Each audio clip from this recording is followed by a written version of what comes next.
Michael Flynn in a Washington, D.C. court Tuesday morning, even admonishing Flynn, "You sold your country out." As the Inquirer reported, Russia Investigation Special Counsel may now set his sights on the two top Trump advisors who reportedly pushed Trump to hire Flynn, Trump's own daughter and son-in-law Ivanka Trump and Jared Kushner.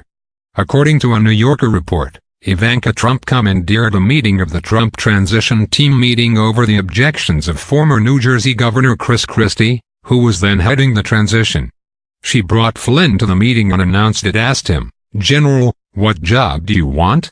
It was like Princess Ivanka had laid the sword on Flynn's shoulders and said, "Rise and go forth," another transition team member recounted, according to Newsweek.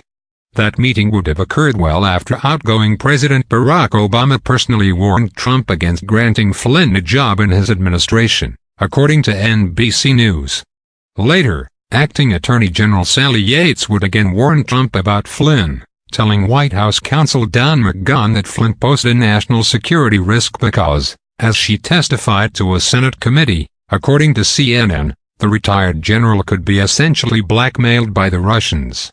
As for Kushner's involvement with Flynn, as the Inquirer has previously reported, Trump's son-in-law, who is also a top White House advisor, joined Flynn in Trump Tower for a meeting with Russian Ambassador Sergei Kislyak on December 1, 2016. Flynn has admitted that he lied about discussing the possibility that Trump would lift sanctions on Russia during his meetings with Kislyak.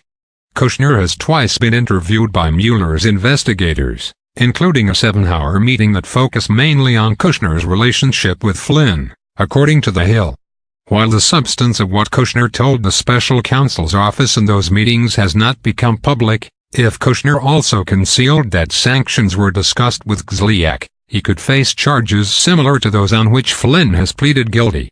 In an ABC News interview last month, Ivanka Trump called for Mueller to end his investigation into possible collusion between the 2016 Trump presidential campaign and Russia. "I think it should reach its conclusion. I think it's been a long time that this has been ongoing, but I want it to be done in a way in which nobody could question that it was hurried or rushed," the 37-year-old Trump daughter said. "And I think after this long period of time, we're well beyond that point, so I think it absolutely should reach its conclusion." But with U.S. District Court Judge Emmett Sullivan agreeing to delay Flynn's sentencing on Tuesday to allow Flynn to provide Mueller with even more information than he